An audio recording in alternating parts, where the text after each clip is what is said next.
Well, hey there, welcome back to the Intergenerational Trauma Therapist Show. Right now, Bjorn is right over here, and you may see his tail in the background. He may actually jump up kind of on my lap. So hopefully I will be able to stay focused and concentrate on our subject today. So today we're going to talk about um, the impacts of developmental trauma on brain development and life skills. So this month we're going through the developmental trauma section and getting a really good solid foundation on developmental trauma, what it looks like, how you'll recognize it, and then next week we'll work on healing. So we're going to look at how developmental trauma can shape a person's entire life and what we can do as therapists to recognize these multifaceted impacts. So what we'll cover we'll review the life domains that are impacted with developmental trauma. We'll look at the impact on brain functioning and emotion regulation. We'll look at relational difficulties that can result, look at difficulties with reasoning and problem solving, so kind of some of those cognitive impacts, sensory difficulties, which are really important for us to recognize and connect with an OT or refer out if we need to, and then the survival behaviors and adaptations that children and adolescents may use to have survival, but they can become problematic later on. So let's get started.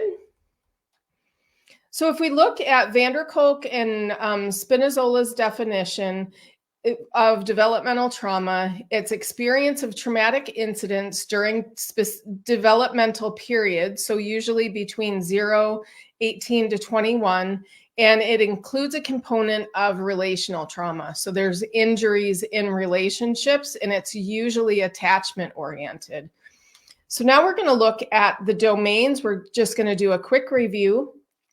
So the developmental domains that can be impacted by developmental trauma are attachment. That's the relational impacts. And usually there's separation or difficulties in a relationship with a caregiver that creates those relational difficulties and negatively impacts attachment, where they'll develop strategies that are either anxious, avoidant, or somewhat disorganized.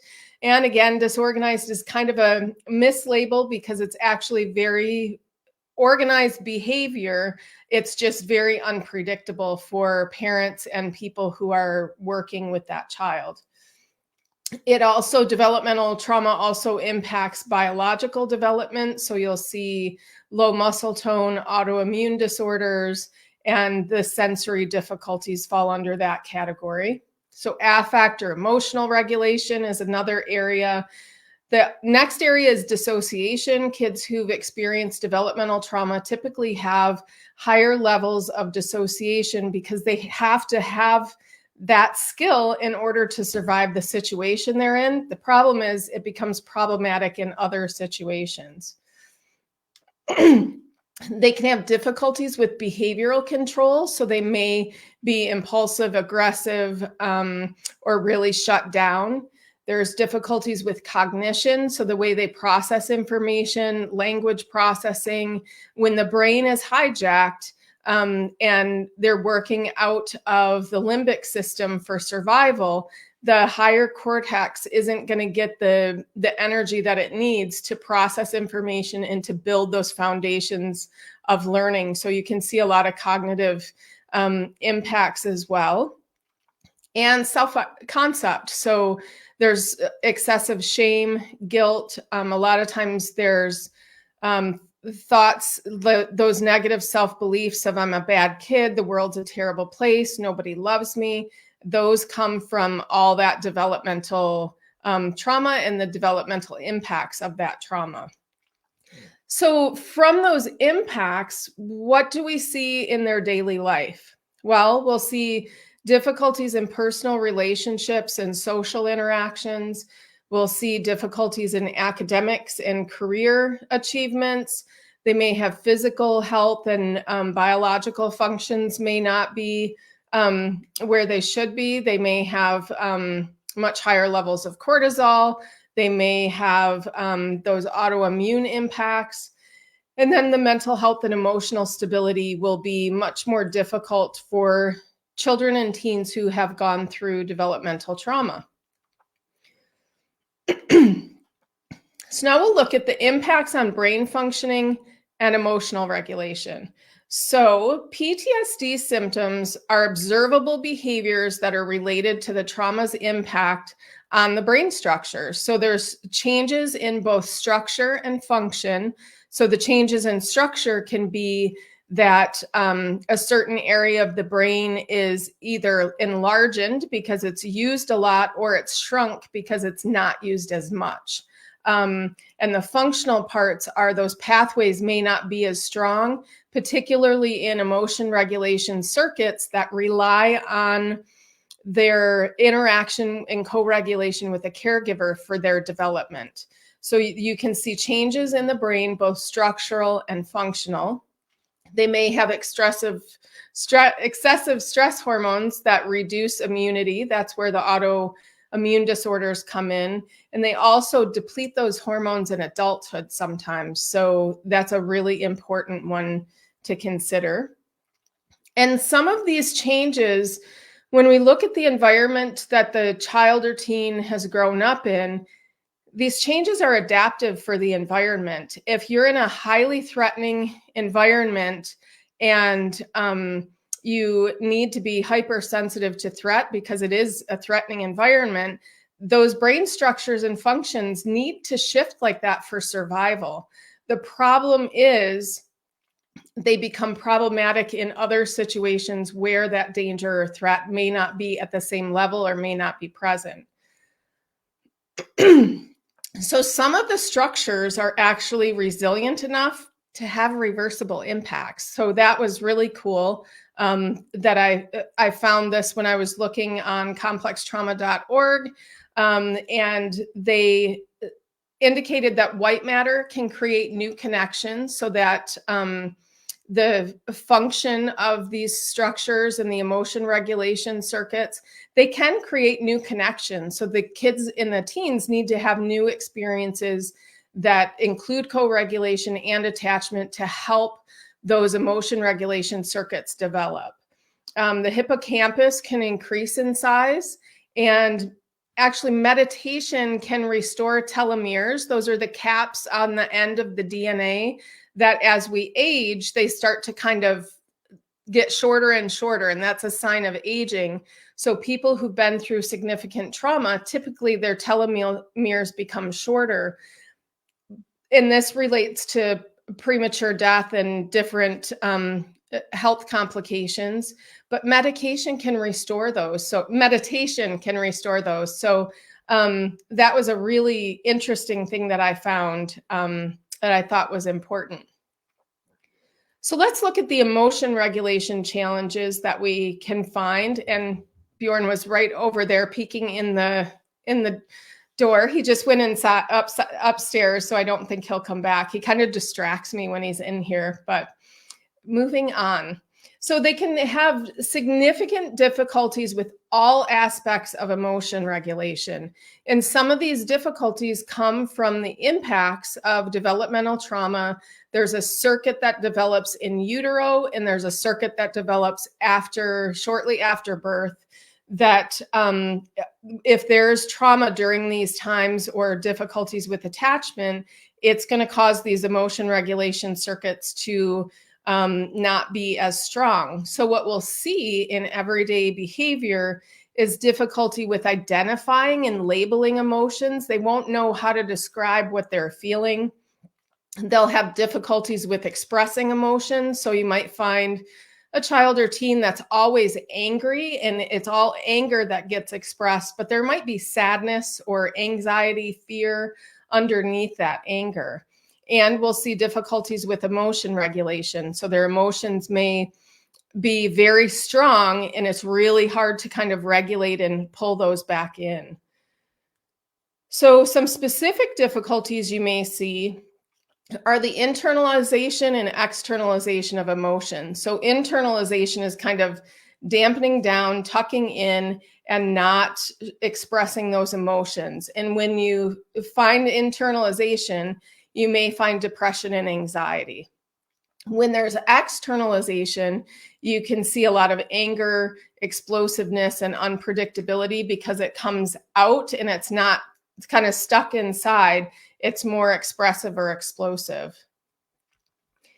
And for some of these kids, because the developmental trauma is kind of pervasive and it's in relationships, these kids' environments may be filled with triggers. It might be the humming of a light, or it might be the way a teacher tilts their head that triggers these trauma reactions. So these kids may be always triggered and have difficulties returning to regulation. So we really need to recognize this in the kids that we're working with and really get them those skills and strategies and that co-regulation that they need to develop those emotion regulation circuits. And what can also result with emotion regulation is faulty neuroception. So this is where the autonomic nervous system detects threat when there is no threat present. So they may be highly sensitive to danger and threat. So they may be very emotionally reactive. Teacher tilts their head to kind of look at their paperwork and they explode. So highly emotionally reactive. And this typically happens within their interpersonal interactions. So in relationships with other kids, family members, strangers, it can impact them mainly in those relational interactions. The other side of this may be that they may be so dampened down that they no longer have sensitivity to threat or danger. So they don't react to danger. Their systems just don't send an alarm when there's something that's actually dangerous in the environment. So what this can do is this can really increase their vulnerability to more trauma or high-risk situations. So they may not be aware of the potential threat in a situation and may get the adrenaline part of it, but not the fear part. So those are two aspects of faulty neuroception that are important to look for when you're working with the kids that have been impacted by developmental trauma, so that you know how to intervene and how to best support them. Now we'll look at relational difficulties that are caused by developmental trauma. So these maintaining and forming relationships, particularly with a caregiver during these developmental times, is so important for developing trust, emotion regulation, perspective of the self, others, and the world. So this really has a huge impact.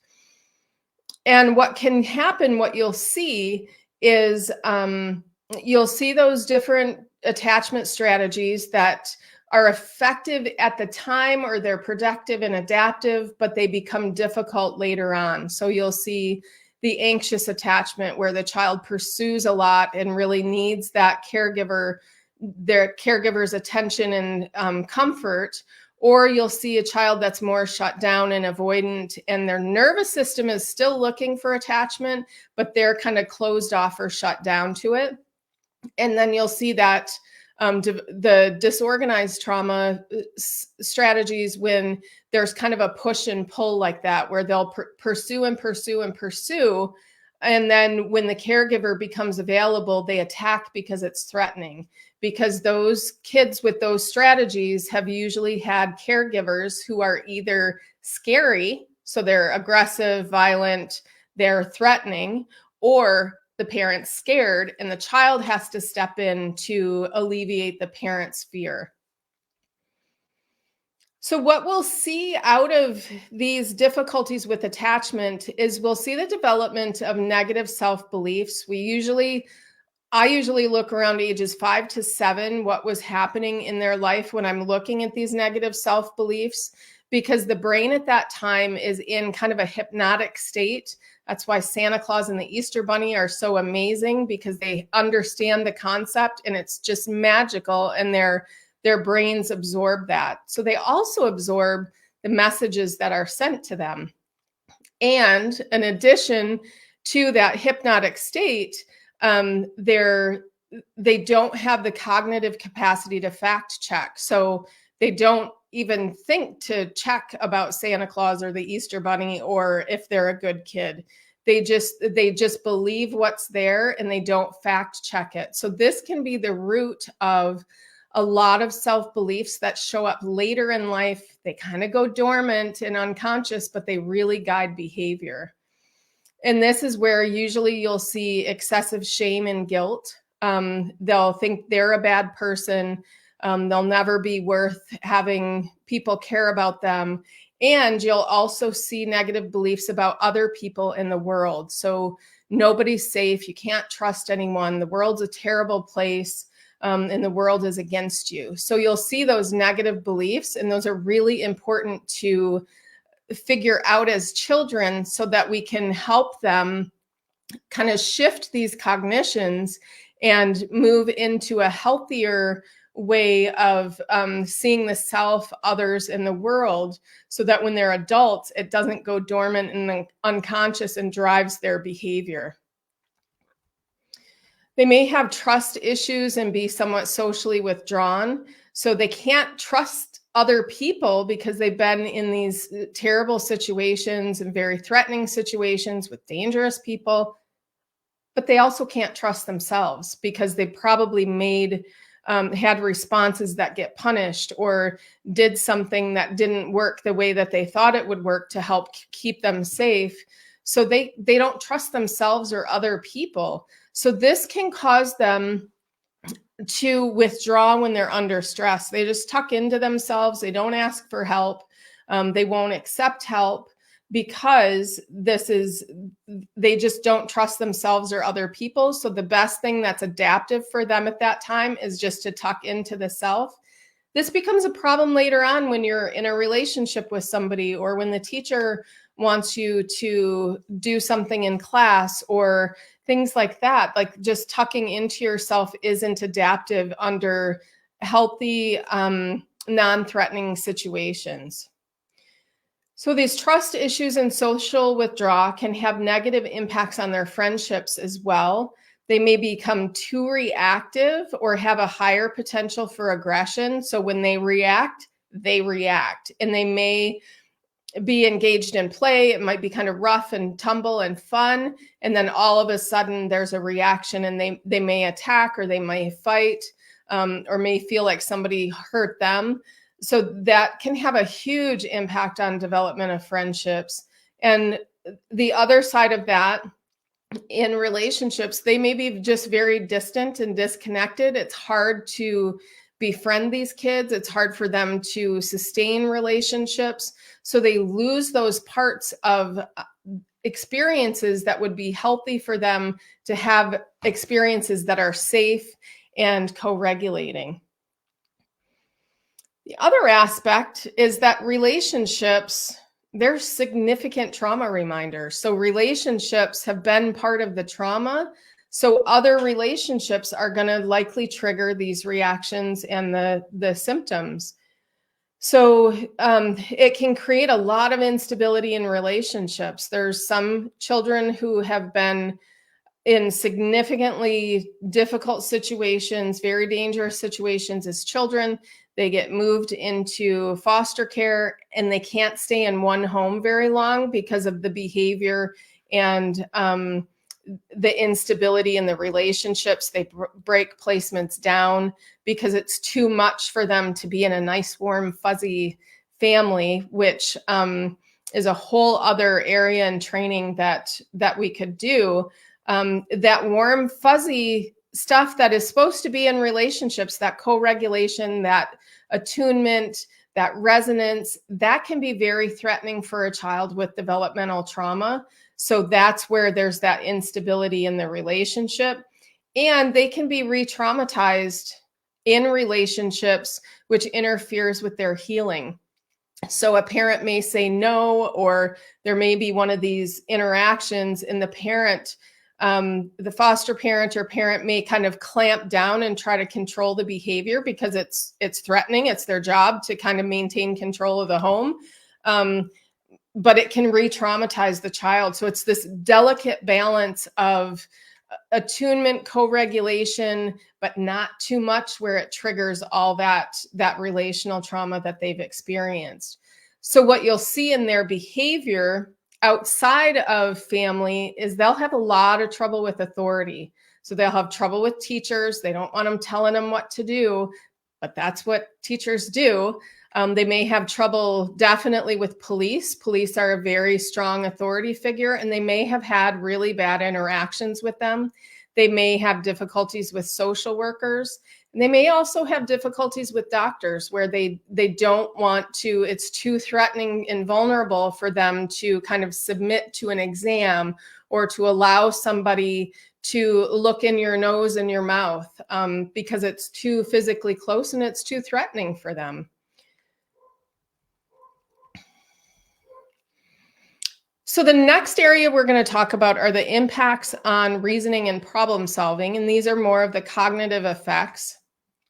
So they can have significant difficulties with planning ahead and sequencing in activities. So what you'll see is they'll do something kind of impulsive and maybe gather around all the paper and pencils, but they forgot their book.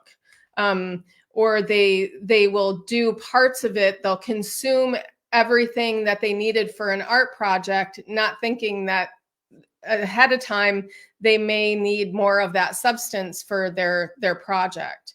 In sequencing activities, so they may have difficulties with knowing step 1, 2, and 3.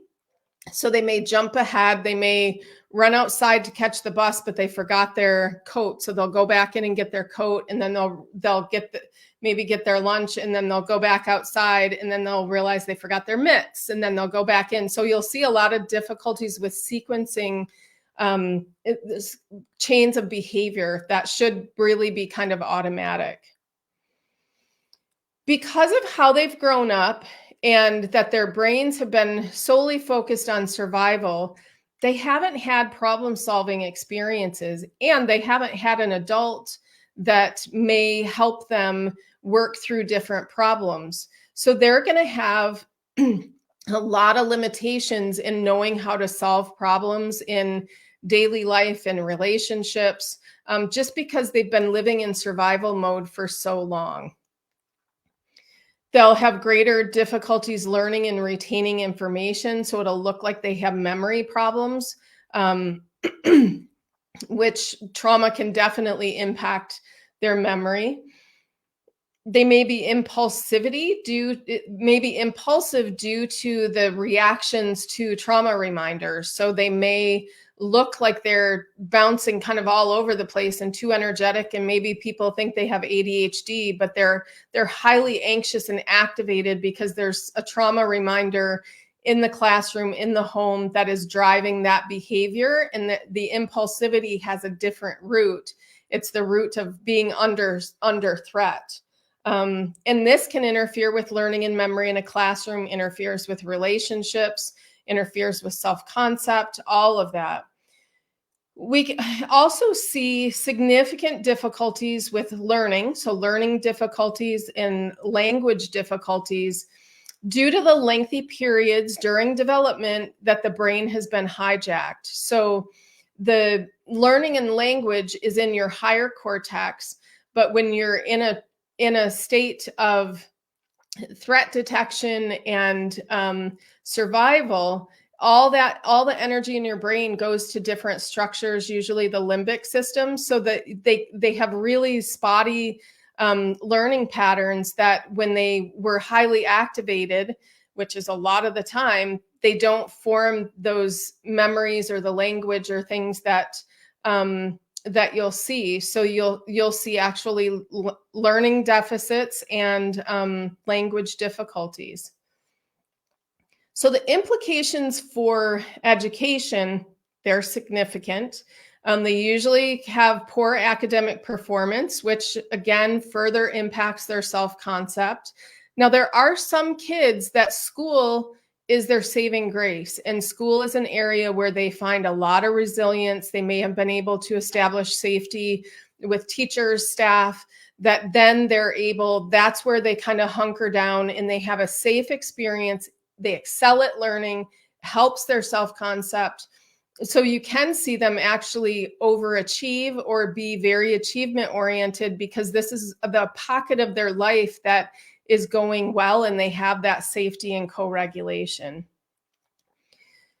If they have poor academic performance, they get frustrated, they have emotion regulation difficulties, and their self-concept is impacted, you're going to see a lot more discipline with these kids because their behavior is going to be in those areas that's difficult to manage in a classroom or things like that. So you may see greater discipline for these kids. They may be reactive and talk back to teachers, and instead of looking at that in a trauma-informed way of what caused and triggered that and what state is the child in, it may just be that's not appropriate behavior in this classroom, and they're sent to the office or they're given some kind of consequence.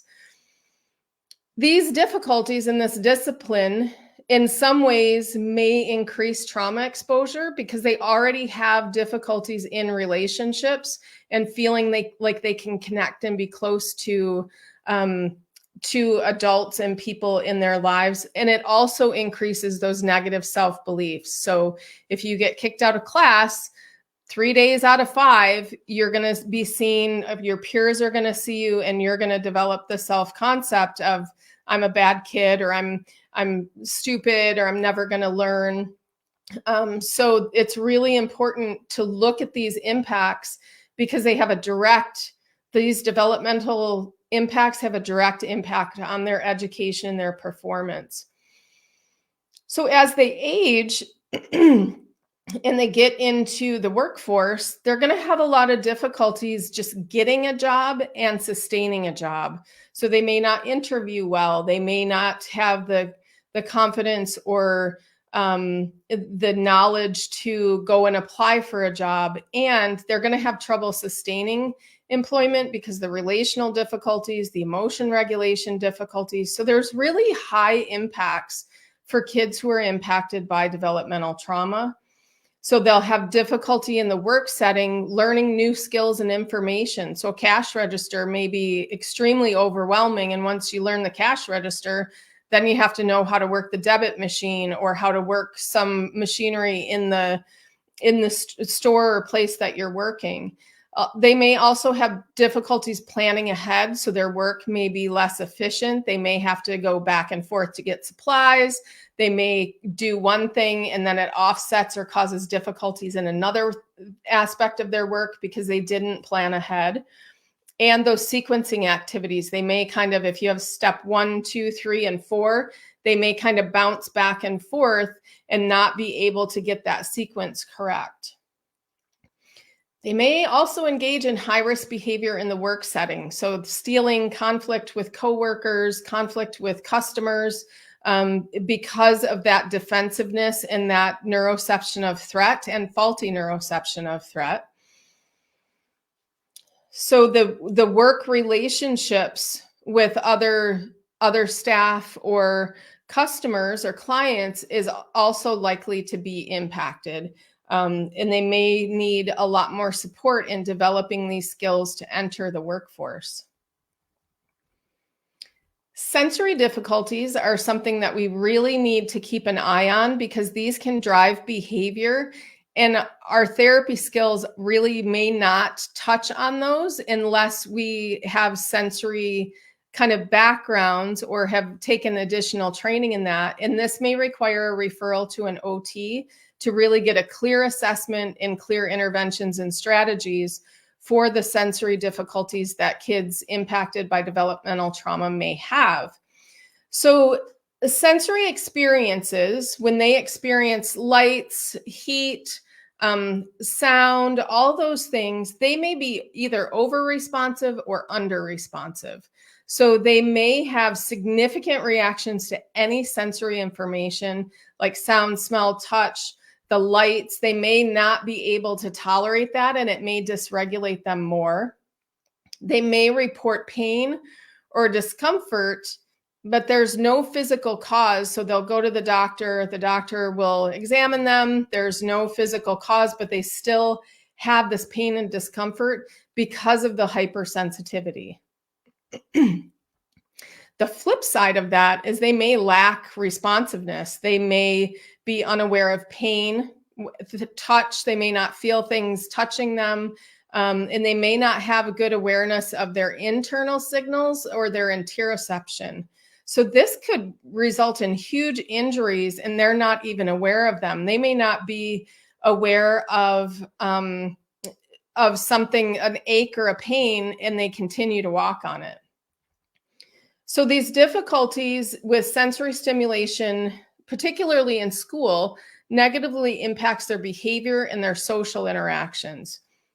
It can result in very serious injury. I witnessed a child, not a child, it was a teenager that is used to cooking, that kind of thing, take a pan out of, open the oven door, stick her bare hands in, pull something out, set it on the stove, didn't recognize it was hot until it was let go. And an adult reacted to it. So that's the kind of thing that can happen for these kids if they don't have those sensory systems that are functioning the way that they should. So they may also, I think I mentioned, have lack of awareness of illness, aches, physical difficulties. So say you injure your knee at school and you go through school all day, you don't ice it, maybe you play at recess and you play hard and then you walk home. That can further make that injury worse. So there's really significant things that we need to consider and look at related to those sensory difficulties. So survival behaviors and adaptations are normal and healthy at the time that they develop. They're adaptive. They become problematic in different settings or when threat is not actually there. So you'll see kind of behavioral clusters or responses that are related to survival. So you'll see defensiveness, you'll see reactivity, you'll see big, bold, maybe aggressive behaviors because they're defending themselves in the face of threat, whether that's faulty or accurate neuroception. They may be kind of shut down or dissociated, so they'll kind of go through life without a lot of awareness of things around them, or they may just be kind of disconnected and difficult to connect with. Another behavioral response is kind of collapse and submit. They get overly compliant. They go along with everything. They won't assert themselves in situations. This increases their risk for victimization because they're not gonna, if they collapse and submit, they're not gonna stand up and say no and kind of protect themselves. And then there's also pleasing and appeasing, which is kind of foregoing their own needs in kind of an anxious attempt to get security in relationships. So they'll do everything somebody wants to do. This is kind of what you'd think about as like codependent in adults. But it's just kind of putting everybody else first and just trying to please and appease everybody else in the hopes that you'll get something back. And then when you don't, it's really hard and it re-traumatizes the person. Another behavioral difficulty I've mentioned before is that faulty neuroception. So that's either excessive or extreme reactivity or just reactivity that's easily triggered. It might be exaggerated responses. So a dog may bark and the child flips their desk over, or they may hear the click of the bell in the school and they may panic. So there's huge reactions. They're easily triggered. And there's difficulties regulating after being reactive.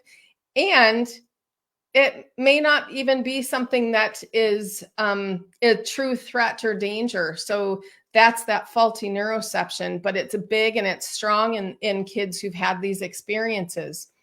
On the other hand, they may be non-reactive due to a dampened nervous system. So a fire alarm may go off and they just kind of mosey on and don't get in line and don't do what they're supposed to do. They're looking in their desk, they're going to their coat to get something out of their coat, and they won't be able to react at the level that they need to under those circumstances. Another behavioral impact is they may have high impulsivity or be able to down regulate their reaction. So when they get excited, wound up, they're hard to bring back down and calm and regulate.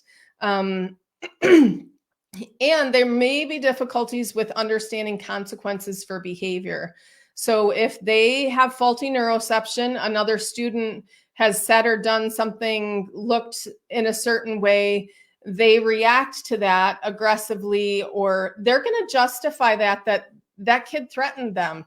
And it may be based on that faulty neuroception, but they are not going to be able to connect or accept those consequences for behavior. And this is where we really try to help parents and teachers move away from a lot of those behavioral interventions, because they trigger this. These kids have, this is interfering, the trauma that they've experienced is interfering with the behavioral contingency. So the behavioral contingencies won't work.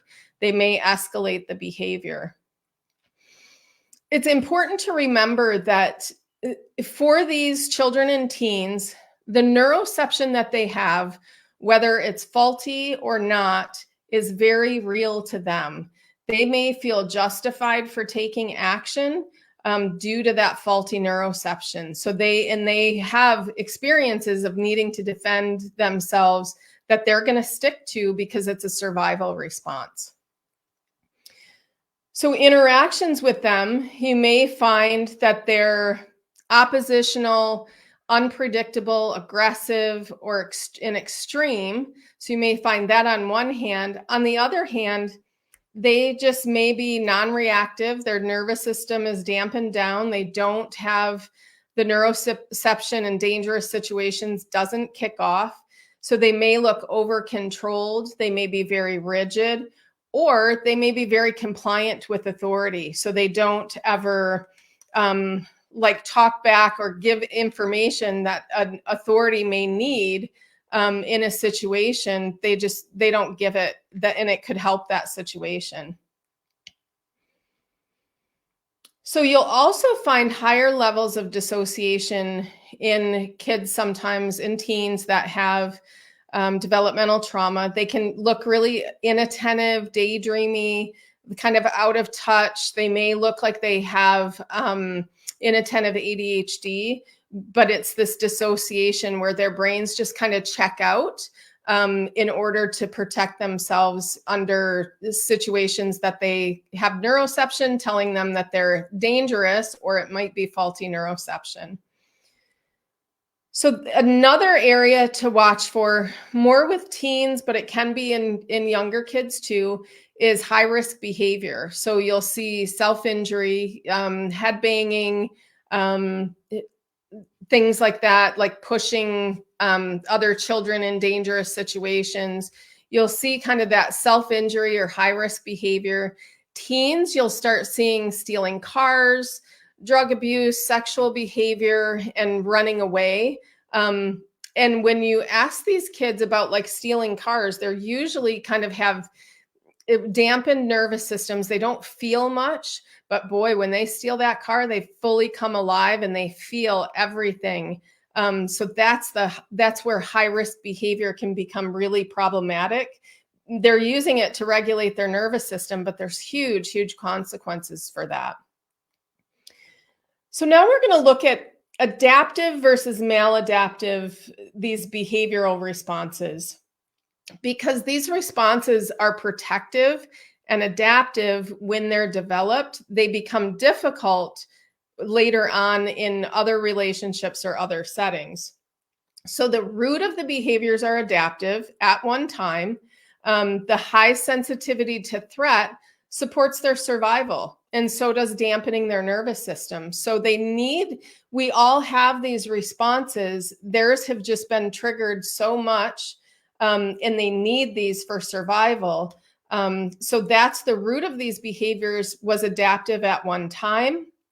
The impulsivity and high-risk behavior that you may see, they support survival too. If you're in a home where all of a sudden chaos can erupt and it becomes dangerous, getting out and running, escaping is one of the best things to do. So that impulsivity helps them in that situation.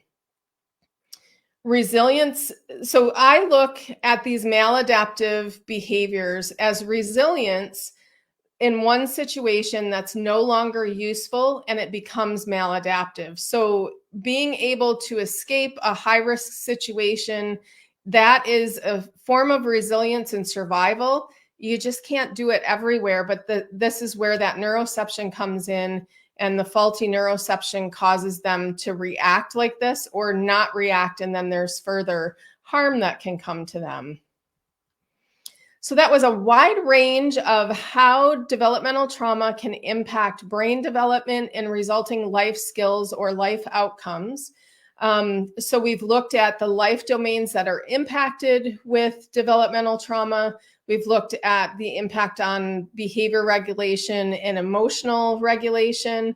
We've looked at relational difficulties, difficulties with reasoning and problem solving, sensory difficulties, and those survival behaviors. So next week, we're going to look at what healing looks like for these kids and the things that we need to do in a larger perspective of the things that they need for healing in order to work past this and develop attachments, have co-regulation, ultimately self-regulation, and to have healthy relationships. So I hope you have a beautiful day, and I'll see you next week.